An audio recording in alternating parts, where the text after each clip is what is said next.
Hello, folks, and welcome to Boatrek Live. My name is PG. I'm joined today by Starfleet Boy. I'm trying to be like Starfleet Boy. I was trying to do the Ketwalski high energy intro, but like normally I'm like, hello, my name is PJ, and this is Boatrek. Today we have a couple of things to talk about. Yeah. And yeah, one of them being Strange New Worlds is almost finished filming. Wow. Isn't that exciting, Starfleet Boy? It is. I like the tweets that I saw today too. I saw one from Anson Mount, and then I forget the name of the actress, but another performer. Oh, from, that was today? Yeah, today.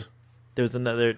Oh wait, today was the tweet that Anson Mount did a tweet today where he had a picture of Kirk and Chekhov, Shatner and Walter Koenig from what's the Dove episode? When Doves Cry, is that what it's called? I can't imagine that's the title of a TOS episode. Hold on, I'm going to find it right now real quick. I can look it up real quick. Star Trek TOS When Doves. Let's see. It is called Day of the Dove. Day of the Dove. Day of the Dove. And I was like, When Doves Cry. Anyways, he posted that and he was like, guess this episode. And he at Shatner and Takei. So, and then, of course, I think yesterday was the tweet where he was like, basically, you guys, we just wrapped the last episode, right? No. The beginning. Oh, okay, gotcha. Well, I'm going to read this article as fast as I can because I don't want to like bore you and have you like waiting in the background for too long. But read it and we'll comment on it. This is from trekmovie.com. Anson Mount sends message to old school fans as Star Trek Strange New Worlds begins finale shoot. Good old handsome Anson Mount there. This was published on July 7th of this year, obviously, by the StarTrekMovie.com staff. Star Trek Strange New Worlds, the upcoming Paramount Plus series set on Captain Pike's USS Enterprise, is closing in on wrapping production on its first season. And the star of the show took a moment yesterday, to give fans an update and some assurance. Anson Mount's message to old school Trek fans. On Wednesday morning, Strange New Worlds star Anson Mount revealed on Twitter that they're beginning production on the season 1 finale. He also had a message for quote-unquote old school fans. They are going to be very excited about the show. And what's he going to say? It's going to suck. Old school fans, you're going to hate this show. We're going to alienate you because you're old school and you don't deserve to be fans.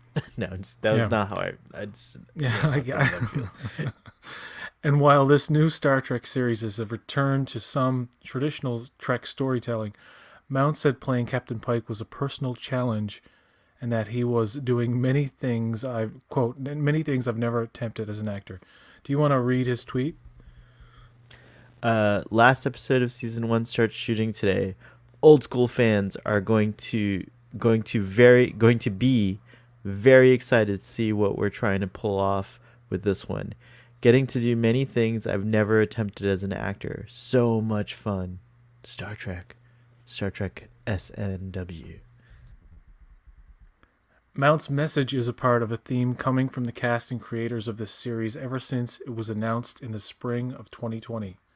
This was after a year of fans calling for the return of Pike's Enterprise with Spock and Number 1 at the end of Season 2 of Star Trek Discovery. Unlike the heavily serialized season-long plot arcs of Discovery and Picard, Strange New Worlds will be episodic, described by co-showrunner Akiva Goldsman as an adventure of the week, but with serialized character arcs. Wow, you gotta love hearing that, though. Sounds like Deep Space Nine. No, well, more like Voyager, I guess. Do you want to read the next part? I don't want to leave you out. Yeah. So, here, let me make my screen a little bigger. All right. Whoa, that's awesome. Okay, Mount Real. Excuse me. You're giving me your frog. Um, Mount recently stated this classic Trek format is founded on the big idea of the week, and the big idea of the week needs room to breathe.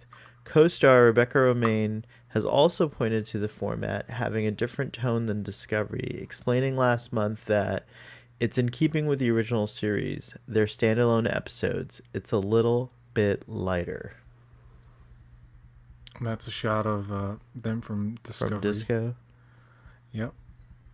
Production on track. Filming on Strange New Worlds began in Toronto in February, and in May, Mount stated that it was going smoothly despite COVID protocols, adding, "We're really happy with the material. We're all having a good time together." Romaine echoed the sentiment last month. "We are visiting planets, we are visiting colonies, and we are so proud of our work so far. While pandemic production does slow things down a bit, wrapping the 10-episode season in 5 months is fairly close to a pre-pandemic pace." And Ensign Mount isn't the only one excited about starting work on the season finale. Director of photography Magdalena Gorka. Yeah, I think it's Magdalena Gorka. Magdalena Gorka. Yeah. Magdalena Gorka shared some Instagram stories today as the camera crew prepped for the first day of the finale. And there you go. Oh, look at the font. I dig it. That's the film era typeface that you see on the Enterprise. That's cool. I like it. I want my name printed that way. Yeah, it's a nice font. Strange New Worlds is one of the 3 live-action Star Trek series currently in production. Season 4 of Discovery began last November in Toronto, and it is expected to continue into next month after taking a hiatus from filming in the spring. Discovery Season 4 is set to debut on Paramount Plus by the end of 2021. Star Trek Picard began production in February in Los Angeles and is reportedly shooting seasons 2 and 3 back-to-back. Teaser trailers for the upcoming seasons of Discovery and Picard have been released. However, no trailers or even images have been released yet for Strange New Worlds. It's possible Paramount Plus could reveal something during Comic-Con at home later this month, but so far they have yet to announce their plans for a virtual event. The virtual revenge. Yeah. Star Trek Strange New Worlds is expected to arrive on Paramount Plus in 2022. And we're going to comment on that, which will lead us into the next thing about the announcement for San Diego Comic-Con. But first, we're just going to reflect on that article and share our thoughts on our hopes for Strange New Worlds. That was pretty nice information coming out of their mouths over there in the official headquarter land. Yeah, I'm excited. I'm super hype about it. I was already excited about Strange New Worlds, but like seeing these tweets and like, you know, some of these like bold statements about, you know, old school fans, you know, and stuff like that. Yeah. So I think there's definitely, whether you're a positive Trekkie or a, you know, hater or whatever you want to call it, there's definitely an agreed upon, you know, like a large enough voice of people that are dissatisfied with the darker tones of the newer series. And so they're looking for like something lighthearted. And so hearing that part of the article where Rebecca Romaine states explicitly that it's lighthearted is very exciting. You know, because I think it would be a balance. It would be a nice balance. I love when you guys read articles and commentate. Well, that's all we're doing here. And Rubenbot says, "Have a great show, gents." Thanks, Rubenbot. It'd be nicer if you stuck around and interacted with us. No, just kidding. Just kidding. We like it that you're giving us a view and a like, I hope. Well, of course, every Trek fan is excited for San Diego Comic-Con at home. And though we haven't had any info on the live action shows, today there was an article published by TrekMovie.com. That's my go-to. I always just look at that. They seem to report all the stuff that I'm interested in, at least. They announced today that Lower Decks and Prodigy are headed to Comic-Con at Home on Friday, July 23rd, with back-to-back virtual panels. I'll just read the description of the Prodigy panel. Paramount Plus, CBS Studios, and Nickelodeon present the inaugural cast panel for the highly anticipated upcoming Star Trek animated kids series Star Trek Prodigy, with voice cast Kate Mulgrew, Brett Gray, Ella Purnell, Angus Imrie, I think, Riley Alizraki, D. Bradley Baker, and Jason Mantzoukas, alongside executive producers Kevin Hageman and Dan Hageman. I think that's how you say their names.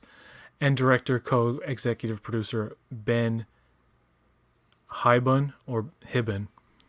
I think it's Hibon. Like Shabon, Hibon. Mm-hmm. Oh, maybe.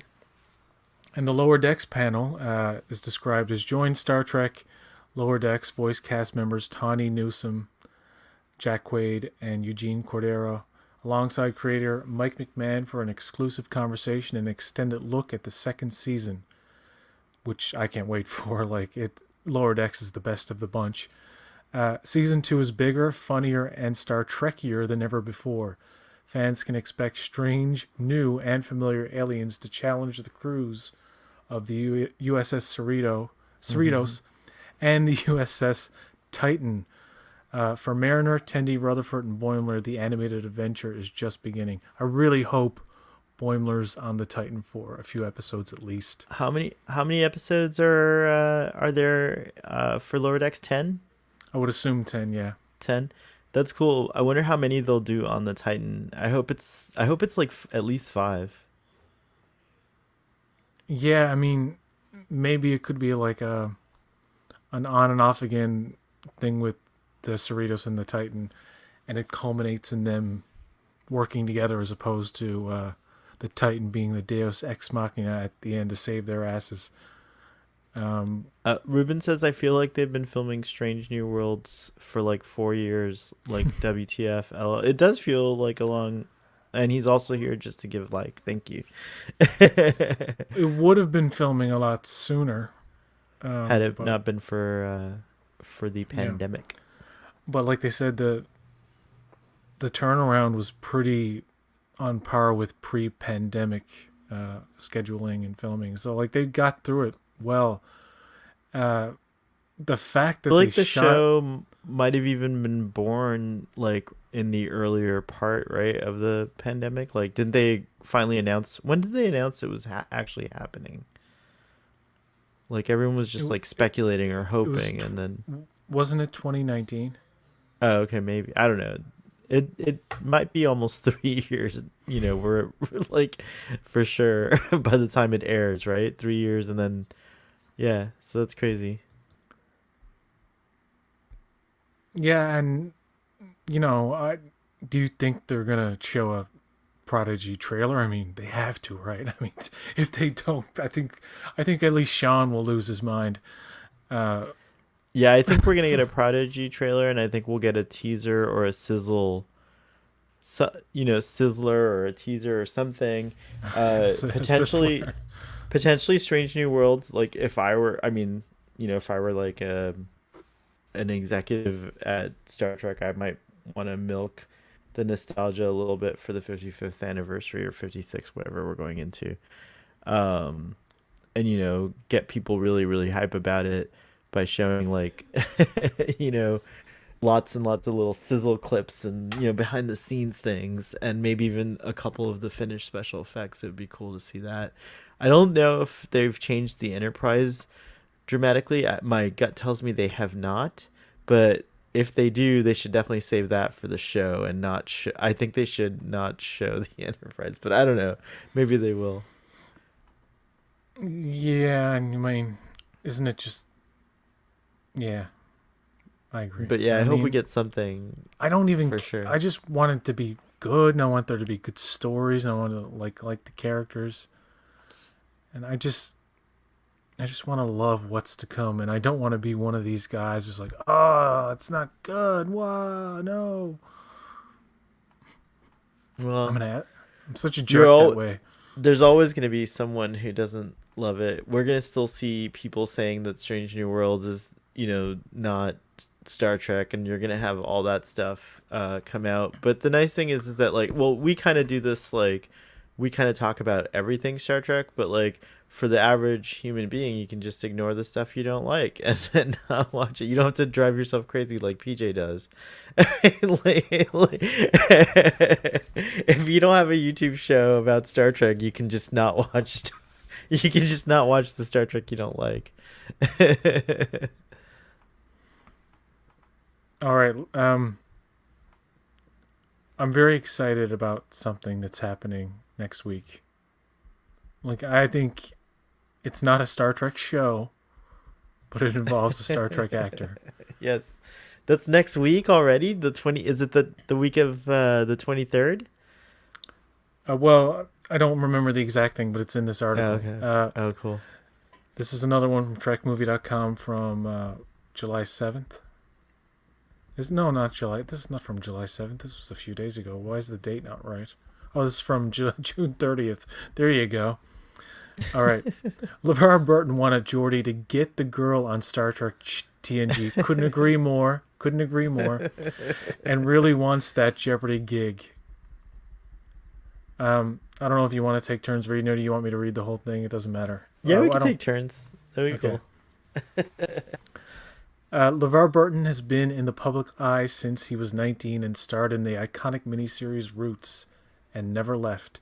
He was recently interviewed by the New York Times about fame, his public persona versus his private one, and the next big job he's up for, hosting Jeopardy. During the interview, he also talked a bit about the importance of his role as Geordi LaForge. That's hilarious. LaForget. That's an error for sure, right? Geordi LaForget on Star Trek. It would have been even funnier if the line was, during the interview, he also talked a bit about the impotence of his role as Geordi LaForget. Oh, nice pun. Very nice. On Star Trek The Next Generation, as well as road not taken by the writers that he'd change if he could. Now you can go ahead with this. He wishes Geordi had gotten the girl sometimes. There's always a character on every Star Trek series who gets one romantic adventure after another, and occasionally one who just keeps failing. On The Next Generation, it was Geordi. He was known for being awkward on dates and for his one-way attraction to various women. But his most famous romantic folly came when he fell in love with a hologram of Dr. Leah Brahms, then met the real woman, only to find out that she was married.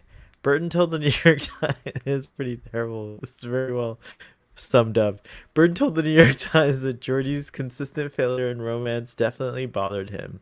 It felt like a tired trope. It is a tired trope. Were we to do that show today, I would insist that the writers be more creative. Oh, LeVar Burton took it personally. Geordi LaForge and Dr. Leah Brahms hologram. Oh, the Dr. Leah Brahms hologram in Star Trek Next Generation's Booby Trap, which the name of the episode. It's like oh God! It's my God! Yeah.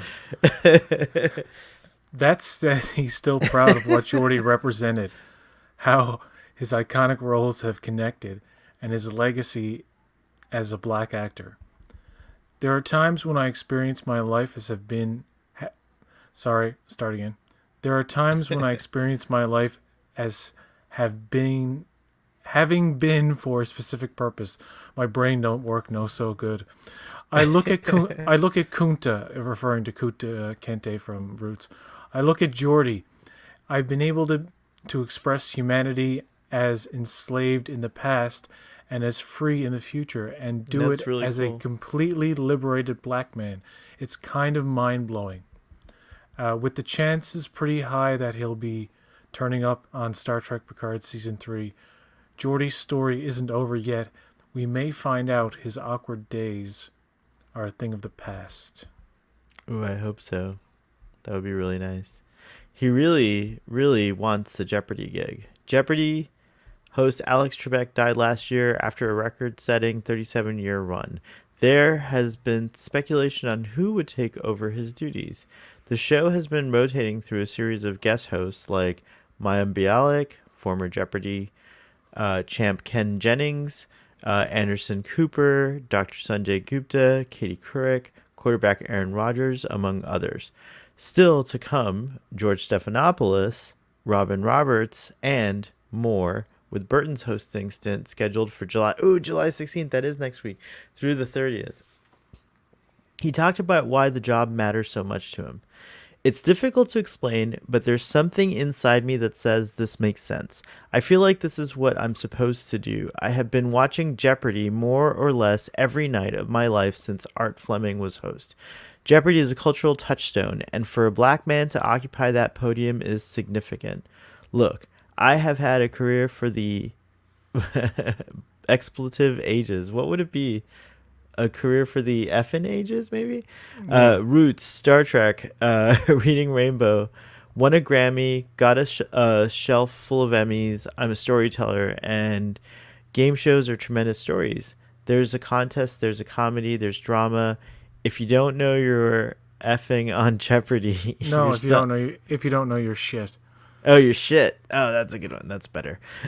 If you don't know your shit on Jeopardy, you're sunk in full view of the entire nation. The stakes are high. I love that. Oh, I love it too. He should totally be the host. He's like, that's like the best way I've ever heard Jeopardy described. And while he's been emphatic in the press and on social media about just how much he wants the job, he admits that he would find a way to take it in stride. I love his resume. It's like Roots, Star Trek, Reading Rainbow. Rainbow. I never thought of it that way before, where he played... I loved that show when I was a kid. Oh, Reading Rainbow? Yeah, it's so good. Butterfly in the sky. I can go twice as high. Copyright coming soon. No, what? Yeah, no, they wouldn't. Okay, I just made it like all weird, so it doesn't actually. You just sounded like Picard for. You sounded like Picard for a split second there, like the Borg. It will hurt. No, it will hurt. I'm not going to lie, but if that happens, I will get over it. I will be fine. Remember, everything happens perfectly and for a reason. That is my default. It's all going to be okay because it always is. What a great attitude. It will happen. It's got to happen. Look at Mr. Burton. Look at Levar. That's great. He doesn't always get the gig either. Burton has had tremendous professional success, but he didn't always get the roles he wanted. I really wanted the job of Cole House Walker Jr. in Ragtime. It didn't go my way. There was the time that I found out that the producers of Glory wanted me for the role that Denzel Washington ended up playing, and Star Trek would not agree to let me go. When the movie came out and then Denzel won an Academy Award, I thought, ha ha ha. But it wasn't for me, and I've made peace with that. That which is mine, no one can take away. That which is not meant for me, no amount of wishing or stamping my feet will make it so. Oh. No. Yes, he just said make it so for the first time in his life, he told the interviewer David Marchese. Ultimately, he's pragmatic about the way his career has gone and grateful. Do you want to end it off? Sure. I'm not only still here, but I'm still making a contribution. Those times in the past when I felt like I wasn't getting my due out of jealousy or ego, that's natural, but it's self-destructive. I learned how to minimize my response to those feelings to the point where I rarely have them anymore. When I didn't get certain acting jobs, it forced me to develop other skill sets, and that was obviously part of the plan because now I'm able to do what I do as an actor, writer, producer, director, podcaster, storyteller, public speaker. It all happened perfectly because here I am. I feel like this life is a gift. That's great. I feel enlightened just reading LeVar Burton's words. That was pretty cool. He's such a positive person. Yes, he is. And I like him, and I'm actually going to watch Jeopardy now. If he was the permanent host, I would not miss an episode of Jeopardy. I watch it from time to time, but I don't stay with it. But if you watch it enough, you actually become a slightly smarter person. Yeah, it's true. It's a fact. It is a brain exercise. I will go on record and say that I don't watch Jeopardy regularly, but I used to watch it when I was a kid a lot, so it's probably where I get a lot of my trivial knowledge from. But if LeVar Burton is the host, I will watch every single episode, and I will make it a point to do a mini Jeopardy review or recap every Friday on Starfleet Boy After Dark. So there you go. I like that part of the show where he had he laughed or something. I don't know. It's like, what are you? It's yeah, oh, thank you, Blue Spark. We're pleasant. It's because you can't see my face today. Just there was a few other things going on in the Trek world that are kind of exciting too. What are those other one of them being the TOS 4K release. Oh yeah, Blu-ray set. Yes. Of the first 4 TOS theatrical films. The Steelbook versions is what they're. Oh wait, sorry. Of the TOS episodes, they're doing it Steelbook. The edition that's being released, too, as well, which is nice. In 4K. Yeah, the Blu-ray releases of TOS, the original series, they're doing Steelbooks. Oh no, I'm not talking about Blu-rays. I'm talking about Ultra HD 4K discs. Oh, nice. Okay. Paramount is releasing Star Trek's 1 through 4 on 4K Ultra HD. Yes, I saw that in too. the best possible quality you can watch them on at home. I'm gonna have to get a player or a PlayStation 5, I guess, eventually, because this is going to be the first time I'm legitimately going to purchase merch, and this is going to be well worth it. I think it's going to be like the fall at the soonest. Physical media is still superior, and when you can watch it in the way that it's meant to be presented with the correct equipment, it's quite an experience. Also, the restored version of the motion picture director's cut. Yeah, will be released on Paramount Plus at a later date. That's super thrilling because I've always been able to enjoy the theatrical release in HD, but now the director's cut will finally be in HD, which is awesome. I remember seeing the motion picture for the first time on a worn out videotape, and it looks so bad. And then when you see it when I saw it on DVD, I'm like, oh, this looks actually pretty good for the time. There's also a Star Trek Picard novel that could bridge the gap between seasons 1 and 2. I just want to make clear that those novels aren't canon. None of them are. The shows can pick and choose what they want from these novels that take place in between seasons or prequels to shows and stuff, but you can't rely on them as canon. But they're exciting reads. I mean, they cleanse your palate for. What happens to a novel that, like, pretty much all of it has been made into Star Trek? Like, what does that novel become? What do you mean? I don't get that. Like, if you have a novel, let's say there's a really cool one called Star Trek Vendetta, right? Let's say the next Star Trek movie is an adaptation of that novel. It becomes like pretty much the whole thing is, but they change it to Star Trek Revenge instead of Star Trek Vendetta, the movie. And it doesn't have the same characters. Maybe it's a Discovery movie instead of a TNG movie, right? Or they'll call it Star Trek Vendetta, but it's a Discovery movie, let's just say. What happens to that novel? Like, what happens to Vendetta? Does it get elevated to official status, or do you have to now novelize the movie? That's funny because I don't think that's ever occurred where like a novel has been written first and then an episode or a movie has adapted it. Not to my knowledge. Not to my immediate knowledge, but I find it hard to believe that never happened. But yeah. I mean, people look at David Mack's Destiny, Star Trek Destiny. That trilogy of books is like, that could be an epic series. And that would have worked out beautifully in a lot of ways, but it's like they never actually adapt they never actually take directly from any kind of extended novel, comic book stuff. They pick and choose little things and ideas and then make them their own. So I don't know. Yeah, but I don't know what would happen to a novel. Would be canonized then? It all depends on how much they changed it. As far as canon, quote unquote, goes, I mean, like, all PJ's talking about is what's official. I'm sorry, I have to like change the word from canon to official, but like, if you're looking to be like, for example, a Star Trek archivist or a Star Trek writer or a continuity expert, you're only meant to acknowledge officially what's been on screen or television so far. Okay, yeah.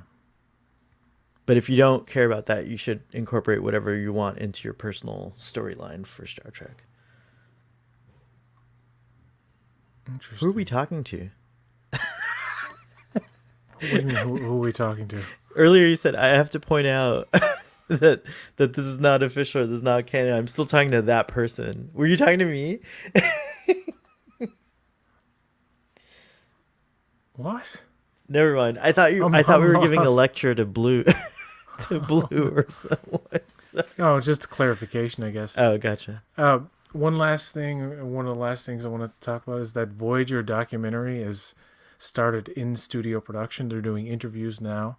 I'm guessing the next step is remastering some of the Voyager footage. Hopefully. I mean, God knows when this thing is going to come out. It took a long time for What We Left Behind. I'm not a big Voyager fan. I haven't watched it in a long time. But I'm really excited for the documentary, and I think the documentary will get me back into it. But gosh darn it, Paramount Plus. And you know what's encouraging to me? The release of the remastering of the films, the TOS films, and like taking them and presenting them in their best quality is a sign that they may move on to DS9 and Voyager at some point, but I'm saying like maybe 7-8 years down the road. But in the next few years, you're going to get like every single TOS and Next Generation. I was going to say Kelvin, but they're already, all of those I think are available in 4K. But once we get all the movies, like the Ultra HD 4K discs, and if they sell, and we as consumers, and I don't buy anything Star Trek, but I will support the 4K releases, because 4K, like on a disc, like straight from the source, is, you watch 4K on Disney Plus and stuff, and it's great, but there's a little difference when I've seen it. My friend had it. I was like, wow, that looks fucking phenomenal. And it's like a 60-inch TV screen he had. And it's just like, this is better than the movie theater. Especially these older films. Now, what was a Taxi Driver in 4K? I was like, you can see every little grain of film, but it looks crisp and clear and beautiful, and like the contrast and stuff like that. Yeah, it's pretty amazing. There is a difference. I noticed it. I didn't notice it too much until Picard, because I bought the Blu-ray and it was the 4K. Now see, I don't. Do you have the 4K disc? Yeah. And you play it in a 4K player, right? Yeah. It's not a Blu-ray. You actually have a 4K disc player. Oh, I just call it Blu-ray. It says Blu-ray. What does it say on the? Oh, on Picard? There's the 4K Ultra HD discs are. No, but I'm just talking at about a much higher resolution than actual Blu-ray. You know that, right? No, now I know. But whatever version's on the Blu-ray is already amazing. Like 10 times more amazing than this. What I'm trying to say is, like, when I watched it on the Blu-ray for the first time, it was a dramatic difference to me. I could tell the quality was was improved from what I'd seen, because I watched Picard over and over on streaming, and I was like, whoa, it's so much crisper and clearer, and like that's because you're getting an uncompressed true version of it was amazing. of the HD, not the 4K. But like what I say, like I have TNG seasons 1 and 2 on Blu-ray, and I watched Measure of a Man on like streaming, and I was like, I want to watch that extended cut that's on the Blu-ray. So I popped in the Blu-ray. I'm like, wow, you can actually, and it's filmed back in the day with, you know, the film speed is grainy and stuff, but the fact that I could see more of the grain on the Blu-ray than I could on the, you know, Netflix, I was like, oh, that's a little difference, and it, like more detail in the actual picture itself. Oh, cool. So yeah, like to watch Picard in full HD on streaming, you're gonna get a crisp picture, but when you're getting it straight from the HD source, it's gonna look so much better. Just imagine how good it would look in 4K. Trust me, man. When you pop in a 4K disc, if you get the player or whatever, if you get the box set, are you getting the box set, by the way? Yeah, I'm obligated to. Yeah. And I do believe they do. I feel like I should always have a physical media version of Star Trek ready in case there's no streaming available. So I have to have it. Yes. and just to let you and Blue know, you do get the Blu-rays with it. So if you don't have a 4K player at the time, you still have the option to watch the Blu-ray, which will look fantastic anyway. But yeah. Oh, that's excellent. See, yeah. Okay, cool. So excited. And the next logical step would be TOS, which wouldn't, because as far as I know, there both TOS and TNG, the film was scanned for a 2K resolution, which is why like I could go in the theater and watch Best of Both Worlds, those two things, and it not look too bad, like projecting on a big screen. I thought they were just popping in the Blu-ray or something, but like no, they're projecting on that big screen the native 2K version of it, right? So if they get into like, okay, they don't really have to go back and do 4K on TNG, but going forward, DS9, you know what they do now? They film in 8K, and 8K is like a standard. Really? Wow. So, for example, it kind of guarantees that you're gonna have the best possible capture now. Yeah, like literally the digital cameras are indiscernible from film now. Yeah, like with 8K. Oh, that's cool. They're filming at a minimum of 8K. I've heard like higher, like 12K cameras and shit. I'm like, really? Like, well, at some point they're gonna project films off the surface of the moon, so. Yeah, I mean, I feel like you're gonna need like 100K. But I just think that higher resolution. Just think of how like single pictures and how many megapixels a single picture is, and how far you can zoom in digitally on a picture now. Mm-hmm. That's where video is very gradually going to the point where it's gonna look so crisp and clear. It's going to look like real life, but on top of that, you can like literally zoom right the fuck in on something, like to a point where it's ridiculous.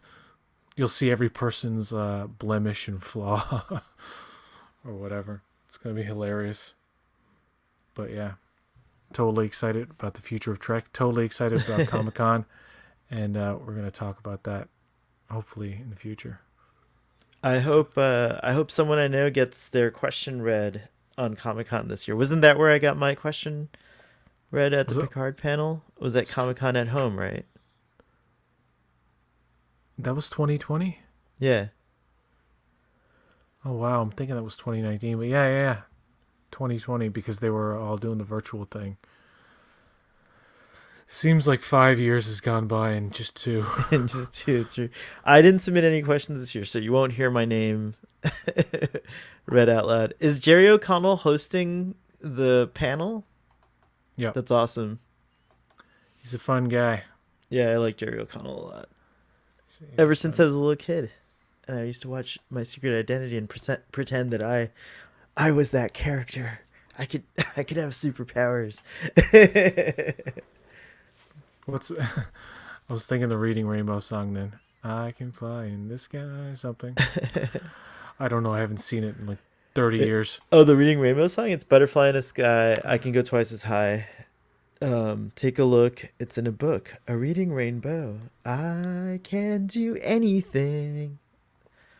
I forget the rest of the lyrics. That's the only part I know. Levar Burton is a treasure of Humanity. Yes, that's true. And on that note, I think unless you want to talk about anything else Star Trek related. No, but tune in. Hopefully we can talk about Loki this this weekend for Starfleet Boy After Dark, and then tune in on Saturday for Star Trek the Original Series. We're back live with The Trouble with Tribbles, and you're welcome to be on that show if you want to, PJ. Black Widow premieres on Disney Plus in 5 hours, I think. Oh, is that right? Yeah. You were going to try to go see it in the theater, but it was sold out. Yeah, which is a sign that like it's going to make a lot. Because Fast 9, I checked that out. I wasn't going to go see it. I just wanted to see like how many people would. And a lot of people went and saw that here.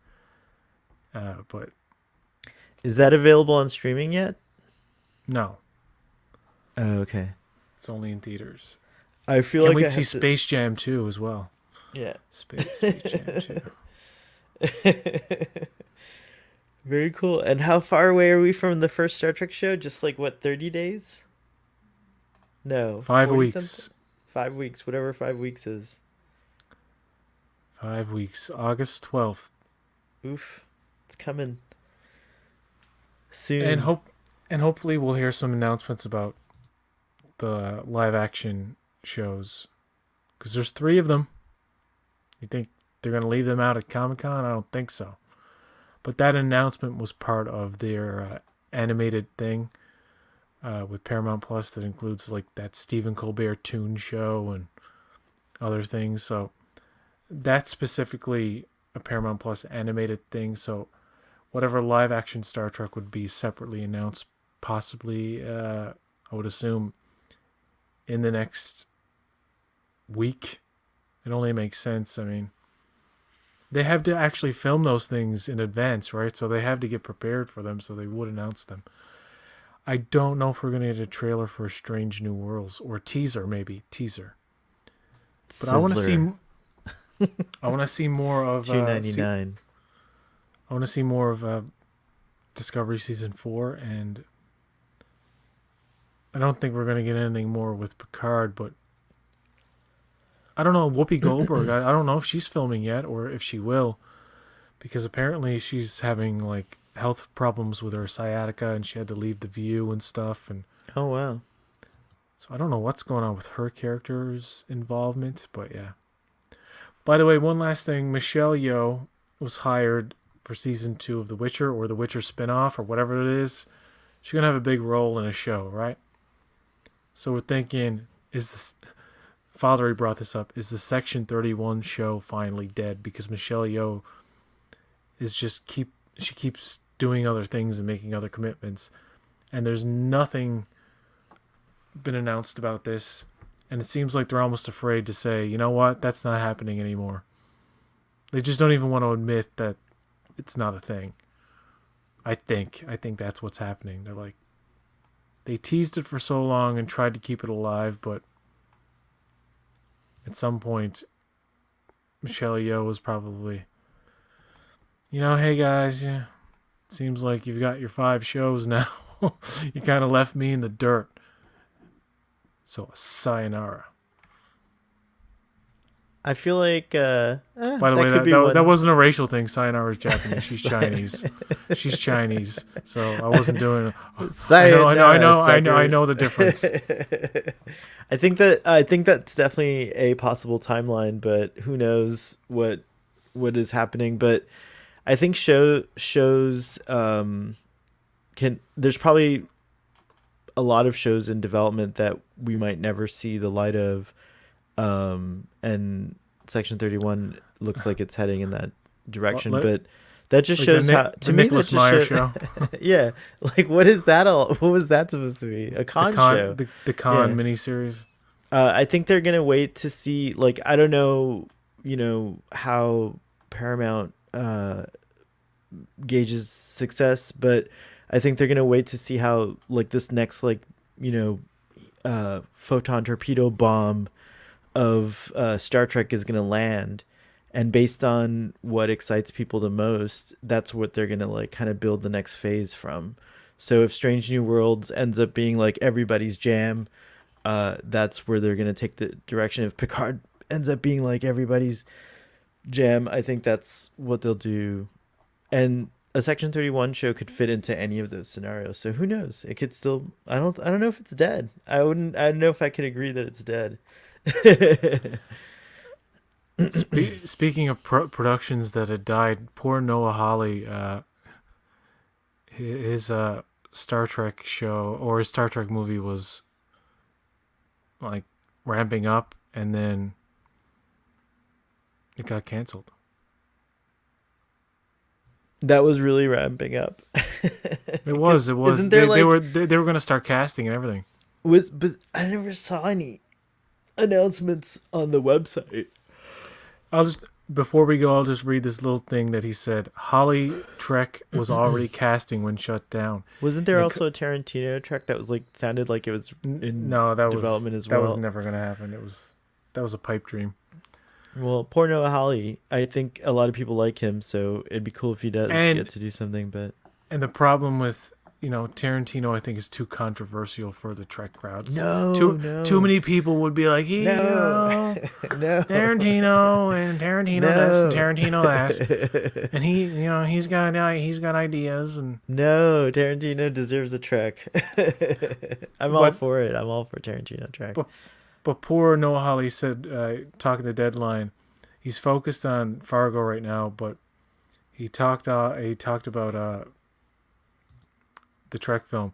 Deadline asked, that always happens with change of scenery at a studio. Everything you think you've set up, what I'm pointing towards here, Star Trek at Paramount, and a brilliant kind of new reinvention of such a major franchise. And then someone comes in and the whole thing stalls or things happen. And then Noah Hawley responds, that sums it up perfectly. We were on the runway. There was major casting and we were in the middle of. We had production schedule and I was getting ready to go to Australia. And then, as you said, new management. I guess in retrospect that what surprised me is not that Emma Watts came in and said, are you people crazy? This is an untested crew. This is an original idea. We don't know if it's going to work or not work.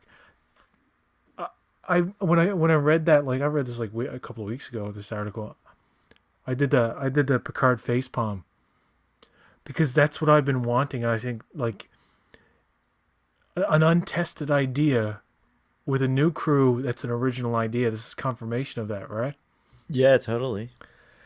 And that sounds like it would have been a great movie.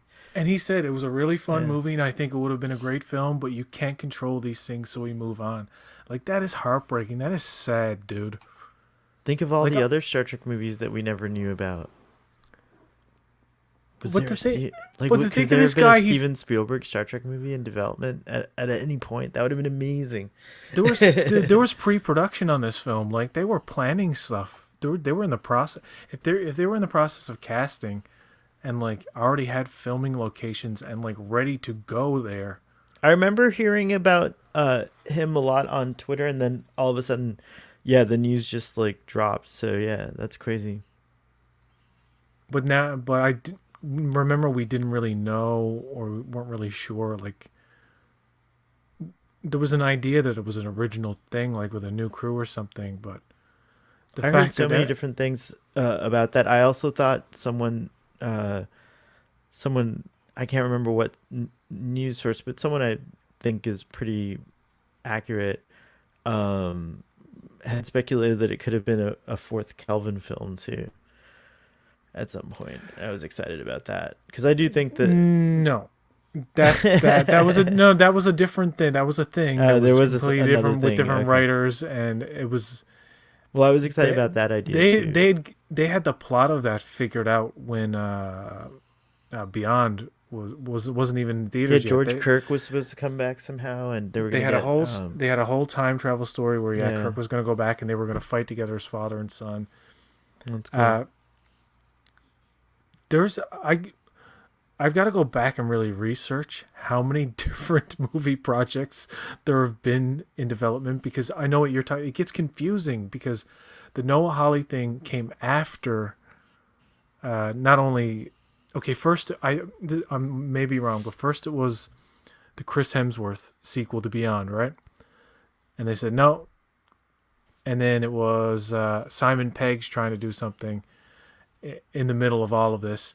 Then Quentin Tarantino's idea with J.J. Abrams endorsing it, and somebody was writing it. Quentin and then Tarantino wasn't there also a Captain Sulu film about Sulu, but about George K. reflecting on younger days, and it would be the actor who played Sulu in the Kelvin films portraying the younger version of him. That might have been a thing. I can't remember that one. But I don't know. I don't doubt it. I don't doubt it. Because in terms of since Beyond has come out since 2016, I don't know. I can't remember how many ideas for new Star Trek movies. Oh, so it was Quentin Tarantino. I remember that time I walked into the hornet's nest in on Risa. Okay, sorry. I do have to go back and do my research, but I'm pretty sure around that time or before or after, right after, it was a female director was going to do one. I can't remember who that is. I would have to look back. And maybe before or after that, around that time, when that didn't work out, it was Noah Hawley. And now it is one of the writers for Vasquez. It's one of the writers for Discovery writing the one for 2023, which I speculate is a Discovery movie, even though I have no proof or evidence. I think Kurtzman is like that. And I don't mean that in a negative way, that he's like, well, Discovery was our flagship show. If we're going to do a movie, and maybe but he doesn't have control over the movies, though. It's Emma Watts who decides whether it gets made or not. But if Emma Watts likes Discovery, and the writer from Discovery was like, I have an idea for a Discovery movie or a Discovery spin-off, or the spin-off of the Discovery show, or based loosely on or part of, maybe something starring Jason Isaacs, Prime Lorca, before any of the switcheroo happened, or his death. Maybe, I don't know. But we haven't heard much on that. And 2023 is only 2 years away, and I mean, what's Emma Watts's title at is she Paramount? Emma Watts is she's an executive at Paramount.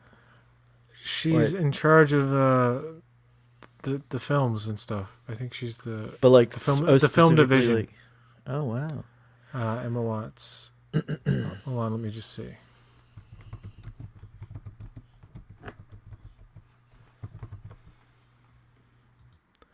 Emma Watts is the president of the... let me just look her up.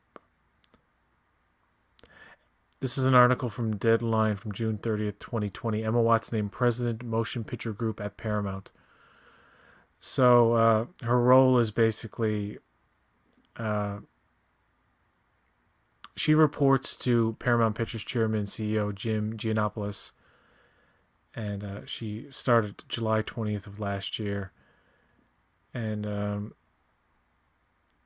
well, I have a suggestion for Emma Watts. I think the film division should. Well, I was just gonna sorry to cut you off. I was just gonna explain exactly what she did. Oh, sorry. Because I have a message for you, Miss Watts. I have a message for you, Miss Watts. And this is the message: don't make any movies. Just do a theme park. Seriously. Star Trek needs a theme park. Yes, Star Trek needs a theme park. Yeah, well, it does. It does, yeah. But this article from last year said, in Watts' new role, she will oversee the studio's film operations from development to release, including Paramount Pictures and Paramount Players production labels, as well as managing the creative development group and supervising casting, physical production, post-production, and music. which is cool because it's a thing where like if she probably looked at Noah Hawley, and I don't mean any disrespect to his idea, but just from a business standpoint, I'm trying to understand where she's coming from. She comes in, she sees that they're doing let's say the budget was 120 million. Just for argument's sake, I don't know, but doing another Star Trek movie, 120 million, and who are these people? Who are these people you want to cast? Argument's sake, this is all speculative. Just to make sure it's just hypothetical. Noah Hawley's like, well, we really want to do unknowns. We don't have to pay them, and this is a new crew on a new ship that isn't the Enterprise. Hypothetical. Untested waters here, Emma. And Emma's like, no. Where's your bankable stars? Where's your familiar property? Where are the nostalgia berries? If they do a theme park, then you can have Noah Hawley create the first Star Trek cinematic experience that you are the untested crew and you live through the mission. Yes. And it's like realistic, like AF, like you're on a bridge, everything looks real. It's on a gimbal, even rocks fly at you when you get hit by a phaser or whatever, and that's the thing that you could do. There are employees at the theme park offsides throwing styrofoam rocks at the patrons. There's so many ideas, but it could be an island, one of the islands of adventure, because I think Disney kind of has the Galaxy's Edge, so you couldn't do two competing star franchises probably at the same park. So Universal. Well, Trek has a long way to go in general popularity to have PJ an and I actual are consultants, theme. And if you hire us, we'll tell you exactly what we'd like to see in a theme park with scientifically backed data and everything from Twitter. Canada's Wonderland has some Star Trek stuff in it, and it was like a long time ago that I went there. There used to be Paramount had these theme parks like Greater Adventure or something like that. It's in California and some other ones, and there were always people dressed up in Star Trek outfits and sometimes like Star Trek aliens running around. It was cool. I think a theme park is too much for a niche franchise that they're so desperately trying to like make as big as Star Wars, which will never happen. Two different things. Just because they both have star in the title and they're sci-fi doesn't mean they have to be at the same in the same place in pop culture. Star Wars, for the longest time, Star Wars used to just be a ride at Disney at the Disney theme parks. It was called Star Tours, and there was like a little mini land that they had constructed around it that looked very Star Warsy, and you had like, AT-ATs and all this stuff. So you could just start at like any theme park with like just like a smaller experience. Like maybe it's like a gift shop where you can actually buy like licensed merchandise, like uniforms and, cosplay type stuff. You can start it very small, and then it can, in 10 years as Star Trek grows more popular and, more and more people are into it, you can grow it into like the similar thing as Galaxy's Edge. You could call it Federation's Landing. That's a dumb name, but you know what I mean. Terok Nor. You could probably realistically do a cool, like a holodeck. There's so many things you could do. I don't know. Now I feel like I've entered in the wrong career. I should go into theme park design. Someone has a video message for you. Oh, really? I don't know. They just sent it to me, and I'll play it. I won't play the whole thing. I like to cast a party the way I cast a play with very special people, and the champagne is equally special. Paul Masson, a premium California champagne of impeccable taste. Paul Masson wines taste so good because they're made with such care. Old Paul Masson himself said it nearly a century ago. We will sell no wine before it's time. Who sent that? That's amazing.